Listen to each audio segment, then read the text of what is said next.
조합재 TV 시청자 여러분 안녕하십니까? 2019년 7월 31일 오후 4시입니다. 오늘 박휘락 교수님을 모셨습니다. 국민대학교 정치대학원 교수님인데 아마 안보 문제에 대해서 가장 많은 글과 말씀을 하시는 분 아닌가 생각이 듭니다.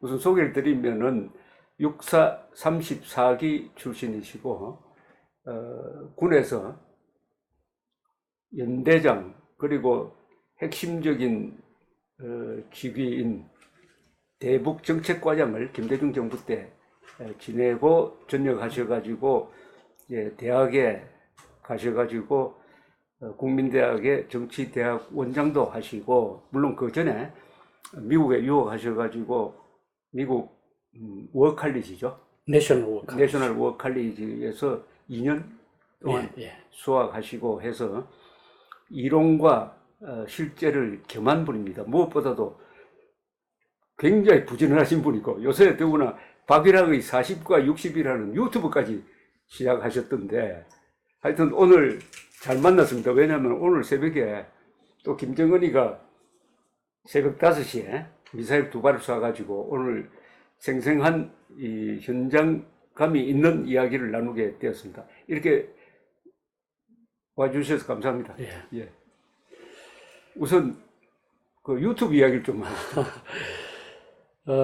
저는 이제 제가 60대입니다. 그래서 40대에게 안보와 국방을 좀 알려야 되겠다. 그렇게 해서 시작을 했는데, 조금 이제 저는 스스로 유튜브계의 EBS라고 이제 해서 조금 이제 학구적으로 좀 좋네요. 한 번 보고 또 두 번 볼 수 있는 그런 재미가 아마 없을 겁니다. 그래도 박희락 또는 박희락 TV 또는 박희락의 이제 40과 60, 70명 보시는데, 좀 우리 조합재 선생님은 아주 많으시지만 저는 몇백 명에 불과합니다. 좀 많이 봐주시고, 저는 얼마 전에 이제 카톡 같은 데로 어떤 일본의 옛날 어떤 수상이 한국이 이제 뒤를 따라올 것 같다. 그러니까 빨리 먼저 견제해야 되지 않느냐.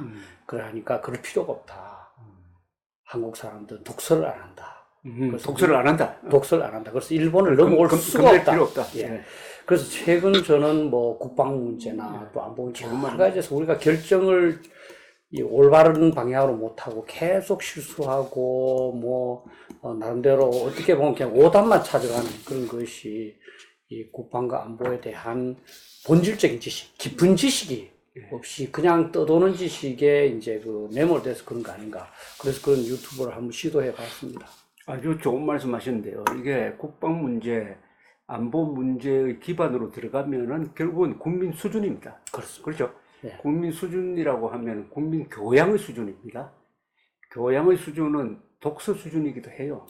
사실은 물론 영화를 보고 공연을 보고 하면은 독서를 보충할 만한 교양을 배우는 측면도 있지만, 그래도 책을 읽지 않으면은 교양을 쌓을 수가 없고, 교양이 있어야 판단력을 제대로 기를 수 있는 거 아닙니까? 대한민국이란 공동체를 살아가기 위해서는 최소한 3가지 판단력이 있어야 되는데, 제일 중요한 게 피와 식별 능력 아닙니까? 누가 적이고 누가 동지다. 그 다음에 그 바탕이 되는 게 뭐가 진실이고 뭐가 거짓말이다. 그 다음에 그 위에 있는 이제 선악 구별, 진위, 선악, 피와 분별력이 있어야 되는데, 이게 우리 국민이 약화된 게 오늘의 안보 위기의 기본 아닙니까? 조금 제 설은 좀 길어질지 모르겠습니다. 제 유튜브 중에는 삼국지 연의와 국가안보라는 에피소드 그런 코스도 있습니까? 하나 제가 찍었습니다. 왜냐하면 우리 한국 사회는 삼국지와 삼국지 연의를 구별 못한다. 중요한 말씀이에요. 사실 삼국지 연의 소설이니까 그렇죠. 제가 보면 가만히 앉아 삼천리를 다 내다보고 하는 거거든요. 근데 전쟁에서는 미래를 어떻게 알겠습니까? 그렇죠. 전쟁에서는 선제국도 나오지만 이기기 위한 것보다는 더 지지 않기 위해서. 모든 이 만반의 사태 다 대비해 놓으면 적이 실수해서 우리가 이긴다는 거거든요. 그래서 손자병법에서도 제가 제일 좋아하는 말이, 이기는 것은 적한테 달려 있고 적이 실수해 이긴다. 지지 않는 것만 내한테 달려있다. 내가 할 수 있는 거는 최선을 다해서 지지 않도록 할 수 있다. 그러나 이기는 거는 적이 실수해야 된다. 적이 실수해야 된다. 예, 그렇습니다.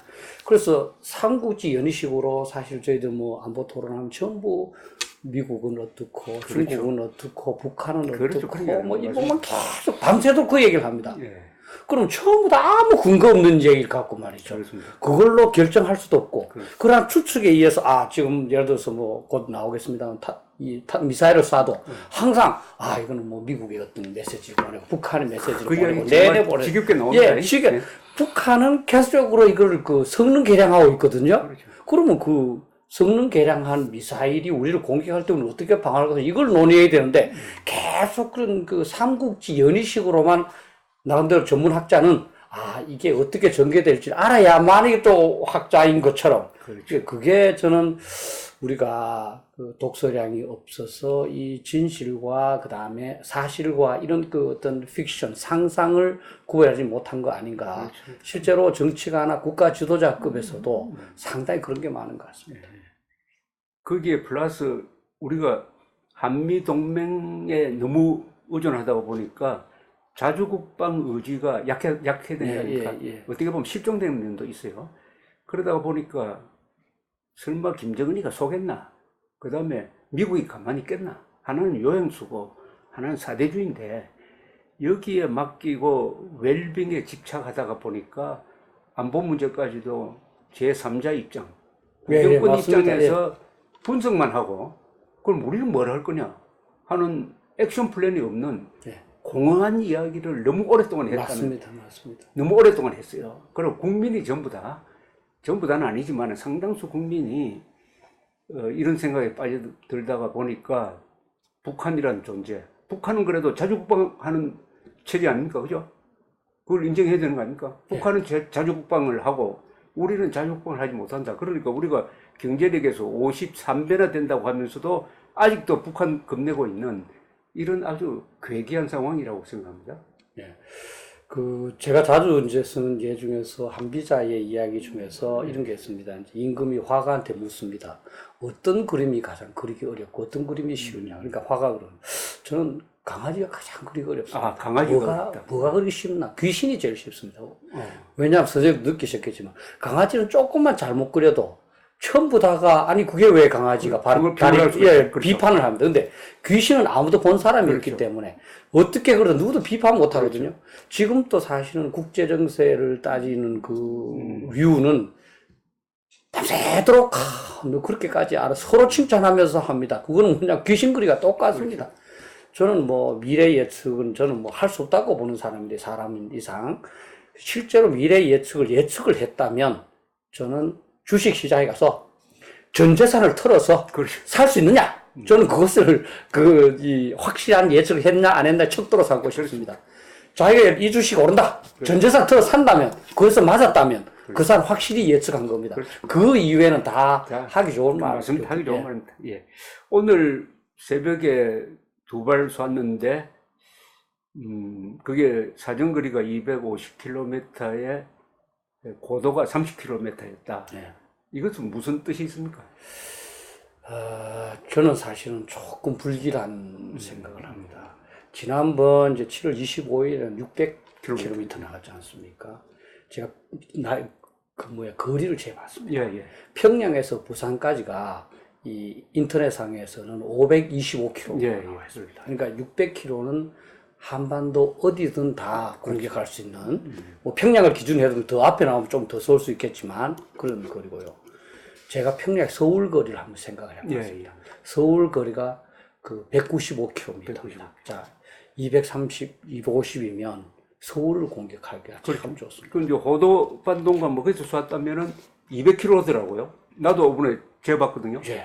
서울까지 200km. 그러니까.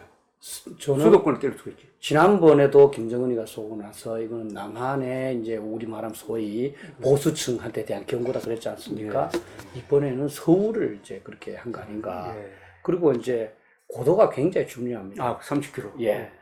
지난번에는 이제 50km 나갔는데 지금 30km지 않습니까? 이 고도라는 것은 한번 보십시오. 요격 미사일은 공중에서 날아오는 거를 맞추는 건데 그렇죠. 고도가 높아야만 시간적 여유가 시간적 있습니다. 여유. 예. 높게 날아갔다 내려올 때 시간 시간 여유를 걸리니까. 갖고 그렇죠. 체크를 해서 때릴 수 있습니다. 근데 낮게 올라가면 안 됩니다. 예를 들면 지금 패트리어트가 한 적정 고도가 한 20km입니다. 그럼 30km 하면 10km밖에 안 되는 겁니다. 그렇죠. 그러면 사실은 이제 날아 올라올 때는 우리가 볼 수가 없습니다. 예, 왜냐하면 예, 예. 우리가 이제 지금 충청도 정도에 이제 레이더가 있거든요. 예. 그게 레이더가 있는데 그게 산 때문에 직선을 못 쏘지 않습니까? 그렇죠. 이게 올라가야 됩니다. 예. 그럼 북한 쪽에 하면 상당히 높게 올라갑니다. 그렇죠. 어느 정도 이제 그 통상은 한 100초 정도라 그러더라고요. 1분이 넘게 올라온 다음에야 우리가 볼 수 있습니다. 그렇게 보면 벌써 30km 넘어가는데 그러면 쏠 시간이 없는 거죠. 다시 말하면 서울에 대해서 언제나 내가 마음만 먹으면 바로 쏠 수 있다. 쏠 수 있다. 그리고 거기에는 지금 북한이 핵무기 갖고 있으니까 거기에는 관로 속에 핵무기를 탑재할지도 그렇죠. 모른다. 그렇죠. 이게 이제 전제되어 있는 겁니다. 이 미사일은 기본적으로 지금 북한이 개발하고 있는 거는 재래식 폭탄 달아가지고야 그거 뭐 비싸서 너무 비싸게 지는 거 아닙니까? 네. 예. 건물 하나 부숴가지고 뭘 하겠습니까? 네. 핵무기를 싣는다는 걸 전제로 해가지고 그럼요. 대비해야 되는 거 맞죠? 예, 그렇습니다. 예. 제가 이제 그런 얘기합니다. 사실 저는 이제 뭐 우리나라의 안보 태세를 뭐에 비교하냐면 서울시청을 보라. 예. 그 북한과 저 휴전선을 맞대고 대적하고 있는 나라의 수도 서울의 시청이 유리로 돼 있다. 예. 그러면서도 제가 요리. 예. 포탄이 떨어지면 이 건물 바로 바깥에도 죽지 않는다. 그러니까 미사일도 마찬가지입니다. 그렇죠. 핵미사일이 아니면 이 건물을 못 뚫습니다. 왜냐면 미사일이 바로 들어가는 게 아니고 파편으로 나가기 파편으로. 때문에. 예. 그러니까 포탄이든 미사일은 이건 뭐 걱정할 거 없습니다. 다만 그 핵무기가 있으면 그게 이제 이제 어느 정도 사상자 날 거냐는 시뮬레이션한 조건에 따라 다르겠습니다만 우리나라는 전혀 대비하지 않고 인구가 굉장히 밀집하게 돼 있고 그다음 건물이 사실은 그냥 그렇게 최근 그 건물들만 강철 구조로 돼 있기 때문에 저는 뭐 한 발이 어떤 식으로든 떨어도 한 100만 이상의 사상자는 하지 않을까 이렇게 생각합니다. 그러니까 딱 이렇게 시나리오를 이렇게 쓰면 어떻습니까? 오늘 새벽 2발을 쐈을 때 거기에 핵폭탄이 북한이 개발한 게 한 150킬로톤 되는 핵폭탄을 실어가지고 서울로 동쪽으로 쏘지 않고 서울 향해서 쐈다 했을 때 우리 막을 수 있습니까? 지금 없습니다. 없습니까? 예. 저는 보지도 못할 겁니다. 아, 그래요? 예. 잡지를 못한다고요? 레이더로? 예. 왜냐하면 지금 우리가 정찰 위성이 전부 휴전선 근처에서는 제대로 못 보지 않습니까? 예. 그게 이제 이 경사로 보는 데도 한계가 있습니다. 예. 정찰기가. 이 정찰기가. 계속 이제 정보라는 건 여러 차원에서 인공위성도 보고 정찰도 그렇죠. 봐야 되고 특히 이제 이게 미사일이 위로 올라가면 3차원 공간이지 않습니까? 어디에 있는지 위치를 참 이거는 정찰기가 찍는 게 아니라 레이더가 찍는 그렇죠. 거 아닙니까? 레이더도 찍고 정찰기도 찍고 다 종합적으로 판단해서 이지선. 예, 그렇습니다. 종합적으로 판단해서 딱 그냥 그렇죠. 그 결론을 내려야 됩니다. 그렇죠. 그런데 지금까지 우리는 이제 사전에 상당한 정찰을 해서 얘네들이 미사일 발사 차량을 움직이는구나, 어디에 대기해 놨구나, 발사 준비를 하는구나. 그러면 관련 모든 정찰 자산을 그쪽으로 전부 대기시켜라, 지향해라. 그렇죠. 이렇게 해서 하는 거죠. 근데 북한이 기습적으로 쏜다면 그렇죠. 쏘는 것 자체도 모르는 거죠. 왜냐하면 이번에 합참의 발표가 수 미상의 발사체였다 이렇게 발표했으니까 그때는 정확하게 판단 못했다는 거죠. 그렇습니다. 예. 그럼 한참 있다가 한 2시간 뒤에 2발을 쐈다 이렇게 나왔다고요. 예. 그걸 이제 우리가 미리 막을 수 첫째 미리 막을 수 없다는 거 하고 그 다음에 발사한 다음에 우리가 여기 한 5분도 안 걸릴 것 같은데 그죠? 그건 좀 계산해 봐야 5분 안 되죠. 예, 5분 안 되죠. 5분 내 자동적으로 3분 정도 될 겁니다. 부산까지 갈 때 한 모든 게 5분 자동화돼 있어야 되는데 요격하는 거는 불가능하다. 그러면은 이걸 인정해야 됩니다. 우리가 지금 저를 포함해서 살아있는 것은 김정은이가 거기에 핵 탄두를 안 달았기 때문이다. 그러니까 쉽게 말하면 김정은이가 미치지 않았기 때문이다.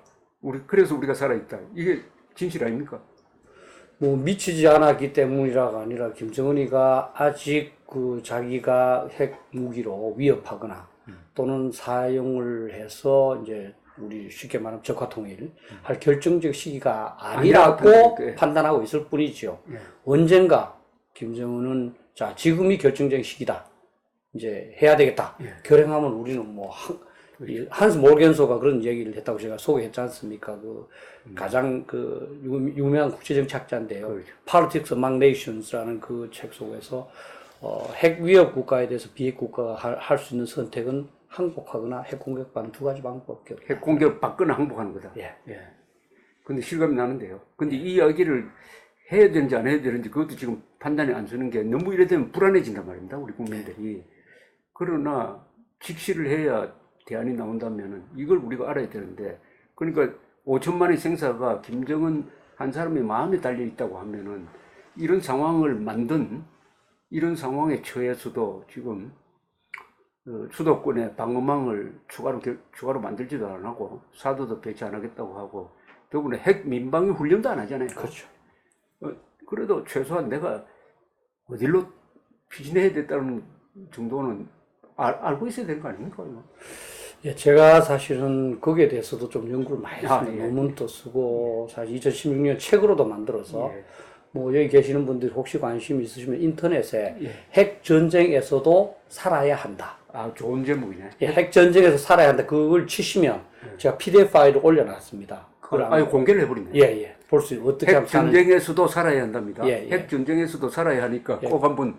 그리고 최근에는 제가 핵 전쟁에서도 살아야 한다. 이북으로 전자책으로 그 북핵 생존 상식이라고 썼습니다. 북핵 생존 상식. 거기에 보시면 좀 더 그림도 많이 넣고 해서 어떻게 하면 사는지, 핵무기 공격을 받으면 뭐 어떤 피해가 있는지. 북핵 생존 상식. 핸드북이네. 예. 최근에 또 이제 제가 서바이벌 북이다. 북핵 상식 Q&A도 최근에 좀 얇게 조금 이렇게 정말 열심히 하시네요. 해서 뭐 국민들 보도했는데, 제가 국민들한테 말씀드리고 싶은 것은 현실은 우리가 회피한다고 해서 달라지지 않습니다. 그리고 우리가 좀 불행하고 불안한 게 낫습니다. 왜냐하면 우리가 불행하고 불행해야 자식들은 그래도 행복할 수가 있습니다. 우리가 편안하고 현실 회피하는 만큼 자식들한테 다 넘겨진다. 이스라엘 한번 보십시오. 전 세계인으로부터 이스라엘 사람 욕먹겠다. 그렇지만 나는 자식들한테 핵 위협을 줄 수 없기 때문에 이라크의 오시라크 발전소를 폭격시키고 시리아의 발전소도 폭격시키겠다. 또 이란도 하면 반드시 내 폭격시킨다. 이렇게 하고 있는 겁니다. 근데 우리는 94년도에 미국이 하겠다는 것도 막고 나서 내가 전쟁을 막았다. 그건 사실 전쟁을 막은 게 아니라 북한의 핵무기 개발을 허용을 해준 겁니다. 1994년에 유명한 김영삼 당시 대통령의 이야기입니다. 그때 미국이 군사 공격을 하려고 하는 걸 미리 알고 자기가 클린턴한테 전화해가지고 말렸다는 걸 나중에 퇴임한 뒤에 자랑을 했다고. 그런 자랑을 하다가 나중에는 이분이 생각이 바뀌었어요. 아, 그때 폭격을 했었어야 되는데 라고 바뀌었습니다. 바뀌었는데 지금 말씀드린 대로 악역을 우리가 맞지 않으려고 자꾸 이 폭탄 돌리기입니다. 그죠? 그렇죠. 폭탄 돌리기를 하다가 이제는 더 돌릴 수 없는 지경까지 와가지고 우리가 이렇게 벌거벗겨진 상태에서 핵 위협에 노출되어 있는 게 2019년 7월 31일 현재의 상황인데, 그러면은 요 상황에서 어떤 대책이 있습니까? 뭐 당연히 이제 한미 동맹을 강화를 해서 이제 뭐 미국의 이제 뭐 확장 억제랄까, 미국이 하여튼 북한을 까부면 그냥 뭐 핵 무기를 포함해서 모든 수단을 다 사용을 해서 너를 완전 초토화시킬 것이다. 이걸 해야 되는 거고, 군사적으로는 우리가 선제타기 한다고 그랬지 않습니까? 근데 그게 옛날에는 액체 연료라서 30분 정도 시간이 있었습니다. 지금 이 북한이 최근에 이제 시험 발사한 신형 전술 유도무기, 러시아의 이스칸데르 미사일을 모방했다고 하는 것은 고체 연료를 쓰기 때문에 5분밖에 안 됩니다. 그러면 결국 북한이 핵 미사일을 발사하려고 한다는 징후를 알고 나서 대응하면 늦습니다. 5분 만에 갈 수가 없으니까 결심도 못 할 것이고, 30분 이 어떤 체제를 해놨기 때문에 이제는 북한이 핵 미사일 사용할 기미가 있다. 또는 예를 들어서 주둔지에서 지금 핵무기와 미사일을 반출해서 지금 가고 있습니다. 했을 때는 때려야 된다. 그런 것을 이론적으로는 예방 타격이라고 합니다. 그렇죠. 이제 적이 프리벤티브야. 프리벤티브죠. 예, 상대가 공격하는 것을 보고, 그러니까 서부 활극에서 상대가 총을 뽑는 것을 보고 내가 대응해서 하는 거, 이거를 프리엠프티브라고 합니다. 프리엠프티브죠. 예, 프리엠프티브 스트라이크, 선제 타격을 우리가 번역을 하는데요. 그런데 상대가 예를 들어서 기관총을 쏘고 있다. 그럼 내가 소용이 없지 않습니까? 그러면 사실은 상대가 기관총을 들기 전에 또는 뭐 극단적으로 밤에 가서 그걸 없애야 됩니다. 그것을 예방 타격을 합니다. 근데 예방 타격은 다른 나라나 국제사회에서 너 왜 그렇게 말이지 가만히 있는 애를 했나 이렇게 비난을 받을 수가 있습니다. 그러나 성공의 가능성은 훨씬 높습니다. 그래서 이제는 예방 타격의 개념을 가미해서 훨씬 더 이전에 타격할 수 있는 그런 그 방법, 이거를 연구를 해야 됩니다.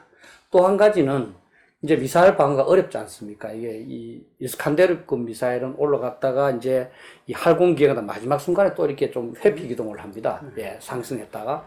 그렇기 때문에 맞기 어렵고 또 저공이지 않습니까? 그죠? 이건 우리만 그런 것이 아니고 유럽도 지금 고심을 하고 있습니다.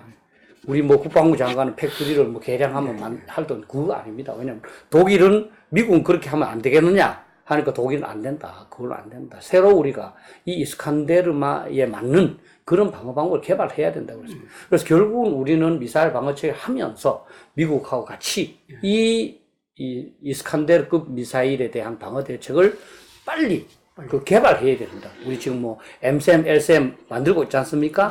그거를 빨리 조금 중단시키든지 해서 그 돈을 갖고 미국과 같이 협력해서 또는 현재 만드는 것도 그 방향으로 이스칸데르 막는 방향으로 빨리 이제 전환을 해야 돼요. 그리고 하나는 프리벤티브 스트라이크라는 굉장히 적극적 대책과 그다음에 수비 대책으로는 이 기술적인 개발을 미국과 같이 해야 되는 거 아닙니까? 그렇습니다. 그런데 같이.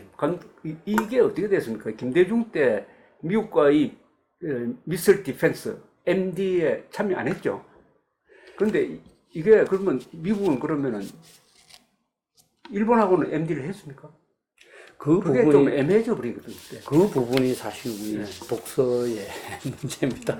우선 MD라는 말은 콩글리시입니다. 어느 나라도 그래 쓰지 않습니다. 우리가 만든 말이죠. 예. BMD, ballistic missile, ballistic. 예, 탄도미사일. 이 순항미사일 이거에 대한 방어와 탄도미사일 워낙 다르기 때문에, 예. 또 탄도미사일에 주로 이제 핵무기 실기 때문에 BMD라고 그럽니다. 그리고 미국의 MD에 참여하고 안 하고가 없습니다. 미국의 이 미사일 방어, 본토 또는 해외 주둔 미군에 대한 미사일 방어를 하고 우리도 해야 됩니다. 일본도 해야 되고요. 그럼 기술 협력을 안 하냐? 안 하냐? 그 차이인 거죠. 예, 예. 그런데 우리는 또 일본은 중복되는 게 있습니다. 주한 미군의 미사일 방어망과 그렇죠. 한국의 미사일 방어망이 중복됩니다. 일본도 주일 미군과 일본 자체가 중복돼요. 그렇죠. 일본은 이 두 개를 협력을 해서 서로 배치도 좀 이제 내음대 니해라. 그리고 작전 통제소 딱 하나가 있어서 이 일본하고 미군이 같이 어떤 걸 쏠래 합니다. 근데 우리는 그 루머 때문에, 제가 루머입니다. 전혀 참여를 요구한 적도 없고, 참여한 개념 자체도 말이 안 되는 거고, 그렇지 않습니까? 그런데 그 루머 때문에 이 좁은 이 한국에 있으면서 주한미군 BMD 따로 있고, 우리 BMD 따로 있고. 완전히 정치적 논리 때문에 이렇게 됐거든요. 예. 그러니까 지금은 북한이 핵미사일을 안 쐈고, 우리 한국으로 대응할 그런 위기 상황이 없었기 때문에 문제가 없는 겁니다. 그렇지. 만약에 쏜다면 주한미군하고 한국과 누가 먼저 쏠래? 뭐 헷갈릴 겁니다. 예. 그래서 아마 둘 다 요격하거나, 둘 다 요격 안 하거나. 이렇게 돼버리죠. 예. 그러니까 뭐 심각한 문제. 어떻게 연합사가 있는데 한국과 미군이 따로 합니까? 그건 이해가 안 되는데. 그런 것들이 이 정치 지도자들이 제대로 보고받거나 제대로 읽어보지 않고 제대로 퀘스천을 제시하지 않고, 사실 높은 사람들은요 가장 중요한 게 옳은 질문을 하는 거거든요. 그렇죠. 자기가 잠깐만 이 무슨 뭐 미국이 범세계에 무슨 미사일 방어를 다 지가 대신에 그런 망이 있나? 근데 없습니다. 팩트 관계를 한번 확인해야 되는데 김대중 대통령이 우리는 미국이 주도하는 MD에 가입 안 한다는 말을 한 적이 있습니까? 없습니까? 전영택 장관이 했습니다. 그걸 했네요. 예, 했습니다. 그럼 그 말을 잘못했네요. 그렇죠. 그 당시 처음에는 이제 걸프 전쟁에서 전용태 국방장관이. 예, 그렇습니다. 걸프 전쟁에서 91년도 아닙니까? 그죠? 그때 기억하실지 모르지만 이라크의 미사일 한 방이 그 미군 기지를 타격을 해서 한 30m 스커드입니다. 그래서 미사일 방어가 이제 중요해지니까 우리는 미국 그 당시에 이제 팩2였거든요. 그걸 개량한 팩3가 나온다 그러니까 그것도 도입하고 또 당시에 그 러시아로부터 우리가 돈 받을 게 좀 있었습니다. 그렇죠. 예. 그래서 러시아 것도 한번 뭐 이런 그래서 우리는 그걸 했는데 이제 김대중 정부 들어서면서 이제 계속 MD에 참가하니 안 하니 이런 그 일부 인사들이 이제 그 루머를 만들어냈고 거기에 높은 사람들이 따라가서 전용택 그 장관이 외신 기자들한테 우리는 뭐 거기에 참가할 의지도 없고 돈도 없다. 그러고 나서부터 전부 다 그만해야 돼요. 저는 미국이 참가해달라는 이야기도 안 했는데. 그렇죠. 그렇습니다. 우리가 만들어가지고. 예. 그래서 제가 참, 예. 제가 그 당시에 그 어간에 그보다 조금 딥니다만 제가 이제 그 국방부 대북정책과장을 했는데 그때 제가 참 고뇌한 게 뭐냐면 북한에 대한 정책을 결정하는데 절차가 없습니다. 예. 저는 어떤 회의가 군대 탁탁탁탁 결국만 있지 않습니까? 그 회의를 거쳐서 회의록을 만들어 놓고 문서를 통해서 결정을 해야 된다. 근데 그런 거 없이 그냥 대강대강해서 말 하나로 결정되는 건데 그것도 문서로 뭐 우리가 MD에 참가한다는 한 적이 없습니다. 전용택 장관 말 한마디로 다 그렇게 돼버리고 뭐 그러고 나서 이제 정부마다 전부 다 이제 뭐 하면은 이제 뭐 친미 또는 뭐 사대주의 그 프레임을 만들어버렸죠. 예, 만들었습니다. 근데 일본은 말입니다. 한번 보십시오. 일본은 똑같은 북한 핵미사일 위협에 이제 그 직면해 있는데도 98년도거든요. 98년도에 대포동 1호가 그렇죠. 일본 볼도로 날아서 1600km 날아서 그때부터 본격적으로 시작 바로 미군들이 잘하니까 야 미군 같이 공동 연구팀을 만들자. 일본의 상황에서 어떤 게 제일 좋나? 아 그럼 너희들은 바다에서 한번 그리고 일단 그 땅에서는 그 하층 방어로 패트리어트만 해라. 그게 좋겠다. 그렇게 해서 바로 결정을 했습니다. 그럼 일본 방어 시스템 지금 어떻게 되어 있습니까? 일본 방어 시스템은 지금 3번입니다. 3중. 3중으로 되어 있어요? 예. 바다에서 그 SM3라고 바다에서 요격하는 게 지금 8척 있습니다. 그 SM3 미사일 장착한 구축함 8척 있고요. 그 다음에 도시별로. 각 도시별로 패트리어트가 막을 수 있도록 20여 개. 왜냐하면 일본 계속 자기가 그 미국으로부터 면허 생산하고 있습니다. 계속 증강해 나가고 있습니다. 그 다음에 이것도 2번이 모자란다. 2번이 모자란다. 그래서 그럼 땅에서 한 번 더 해야 되겠다. 그래서 땅에서 그러면 바다에서 하는 SM3를 살까? 아니면 우리 한국에 배치한 사드를 살까? 이걸 고민하다가 이미 바다에 있으니까 SM3가 낫겠다. 그래서 SM3를, SM3입니다. SM3를 지상용으로 개조한 거. 그거를 사. 그래서 일본은 북한이 만약에 미사일 쏜다면 바다에서 한번 요격하고. 그렇죠. 그게 안 되면 땅에 있는 SM3를 또 요격하고. 그게 또 안 되면 마지막 패트리어트가 하는 겁니다. 근데 우리는 패트리어트가 사실은 국민들께서는 뭐 참 배터리가 배치되어 있지 않습니다. 서울만 도시를 위해서 배치되어 있고 나머지 전부 공군 부대를 지키도록 되어 있습니다. 도시에는 배치가 되어 있지 않습니다. 유일하게 사드가 배치돼서 한번 그러니까 성주와 그 근처 그 근처만 하는 이게 그 근처만 한번 방어되는 거죠. 현재 이 북한이 만약에 핵미사일을 쏜다면 유일하게 방어되는 데가 서울 한 번이지만 뭐 어쨌든 이 하층 방어 짧은 거지만 있긴 있습니다. 그게 이제 아까 말씀드린 대로 30km 그렇죠. 30km 낮게 앞으로는 작동하기 어렵지만 어쨌든 방어 체계는 서울에 있다. 그러나 다른 도시는 하나도 없다. 다만 성주에 있는 거는 이게 성주까지 멀리 날아가려면 북한 미사일 높게 올라가야 됩니다. 그래서 성주, 뭐 대구, 아마 부산도 커버가 될 겁니다. 그 지역만 한번 커버될 수 있다. 나머지는 사실은 무방. 그럼 그건 한국이고 미군이 가지고 있는 거는 뭡니까? 미군은 지금 이제 패트리어트를 다 갖고 있습니다. 그러니까 미군은 미군 기지 보호지 서울 보호가 아니죠? 아닙니다. 그래서 제가 말한 게 일본 같은 경우는 미국하고 해서 역할 분담을 다 하니까 이상이 없는데 우리는 역할 분담 안 하다 보니까 우리가 없는 데는 없는 거고 어떻게 보면 평택 근처에는 아마 많이 충북돼 있을 겁니다. 미군께. 예, 그래서 이런 부분에서 제가 아까 처음으로 독서 얘기도 했습니다만 높은 분들 정책 결정자들이 제대로 공부 안 하니까 특히 또 군인들도 요즘은 공부 안 하는 사람들이 진급하기가 유리합니다. 왜냐하면 공부를 하게 되면 알게 되면 조금 이 사람에 대해서 자꾸 뭐 이 토를 달고 의견을 제시하지 않습니까? 그거는 또 시킨 대로 하락하는 이 분위기는 안 맞습니다. 그러니까 사실은 저는 뭐 국방장관도 얼마나 책을 읽고 공부하는지 모르겠어요. 그래서 자, 그러면 여기 또 하나. 남북 군사 합의서가 이번에 이런 미사일 쏘는데 어떤 영향을 미칩니까? 남북 군사 합의서. 실제로 이제 군사 긴장 조성 행위를 안 하기로 했으니까 큰 면에서 보면 북한이 위배한 거죠. 큰 정신에서 보면. 위배한 거죠. 그렇죠. 구체적으로 미사일 쏘지 마라 그런 게 있고 없고 간에 군사 합의서 기본 정신이 군사 긴장을 이제 완화시키는 거, 해소하는 거니까.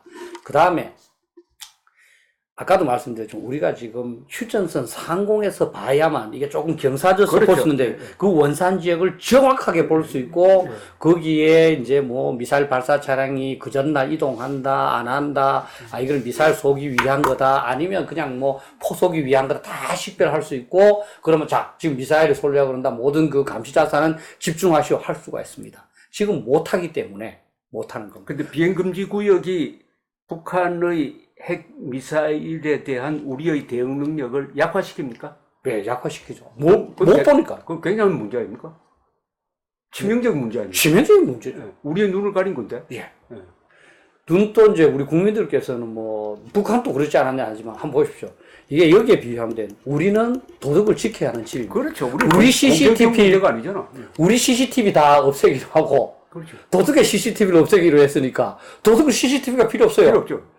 지금까지 도덕에 예를 들어 정찰기 안 쓴다 하더라도 실컷 놀다가 공격하기 얼마 전부터 정찰하면 됩니다. 그렇죠. 우리는 평소부터 도둑이 언제 들어올지 어디로 들어올지 모르기 때문에 항상 정찰을 해야 됩니다. 그러니까 우리가 만약에 서로 우리도 공격하자 이렇게 한다면 다르지만 우리는 순수 방어를 하지 않습니까? 그렇죠. 그런 차원에서 같을 수가 없는 같을 거죠. 수가 없죠. 예. 그러니까 도둑이 가진 칼과 주인이 가진 칼은 다르잖아요. 그죠? 그렇죠. 용도가 다른데 용도가 다르죠. 이걸 등가로 해가지고 그러니까 우리가 가지고 있는 GP는 수비용 아닙니까? 그죠? 그렇죠. 저쪽은 GP가 우리보다 적을 뿐만 아니라 다 공격 출발지니까 그걸 같이 없애는 건 아니. 그래서 그 숫자가 많죠. 뭐. 그래서 저는 뭐 국민 여러분께서 선택하시겠습니다만 저는 이제 그 국회에서 토론할 때 이런 이야기도 했습니다. 어느 날 아침 자고 일어났을 때 집에 인공기가 걸려 있을 수가 있다. 예를 들어서 북한이 나름대로 야음의 병력을 계속 이동을 해서 그 다음 휴전선 집결시킨 다음에 예를 들어서 철원에 지금 지뢰 제거돼 있고 12m 폭의 도로 다 연결돼 있지 않습니까? 그쪽으로 밤새 한 2개 군단 충분히 투입할 수 있습니다. 그렇게 서울을 포기하고 김포반도에 지금 완전히 하상 상태를 다 이제 서로 정보를 교환했지 않습니까? 그럼 거기에 밀물을 이용해서 상당한 병력이 들어올 수가 있습니다. 그리고 이제 파주 문산 쪽으로는 저는 북한이 이왕 공격하는 게 나쁜 행위이기 때문에 뭐 거기 화학탄 쏜다고 해서 뭐 조금 더 나빠질 뿐입니다. 그리고 화학탄은 날아가기 때문에 쏴버리고 자기들 점령해버리면 증거 자체가 안 남습니다. 그렇게 하면 진짜로 삽시간에 들어오고요. 제가 이제 가끔 이제 제가 동두천에 대대장을 했기 때문에 가보는데 그 동두천만 해도 거기서부터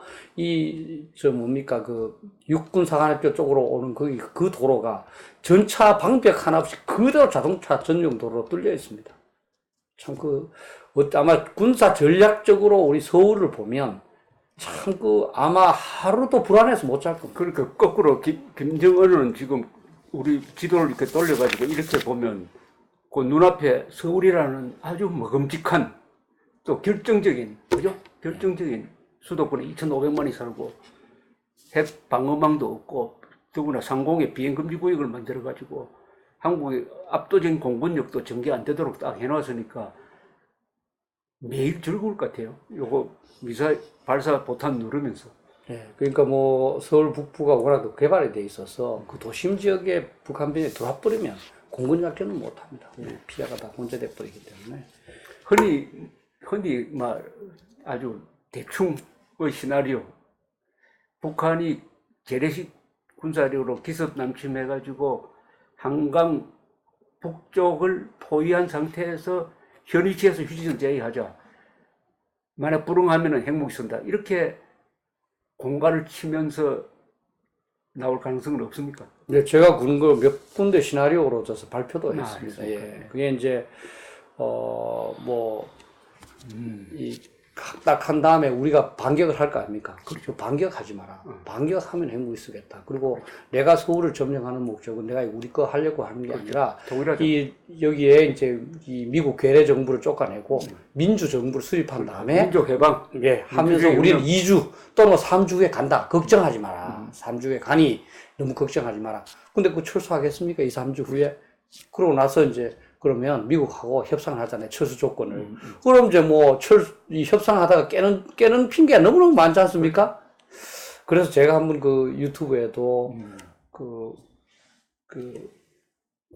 이 공산주의들은 어떻게 협상하는가. 공산주의 협상 전략. 협상 전략에 대해서 그 휴전 협정에 참가했던 조이 제독이 쓴 내용이었습니다. 예, 거기서 보면 핵심 뭐냐? 공산주의자들은 이거는 그 합의 지키는 놈이 바보라는 거죠. 자기한테 불리한 합의는 안 지키는 것이 당연한 거다. 포위된 상태에서 협상한다면 예. 진 거지. 그리고 힘을 그 사람은 힘으로 위협해서도 안 되고 공산주의에 대해서 협상을 이기려면 힘을 사용을 해야 된다. 그렇지 않는 한 공산주의자들한테 협상을 이길 수가 없다. 힘으로 위협 정도가 아니라 아예 힘을 사용해. 그래야 사용해야만 공산주의의 협상에 이길 수 있다. 그것도 참 멋진 이야기입니다. 예. 일단 여기서 좀 쉬고 합시다. 예. 고맙습니다.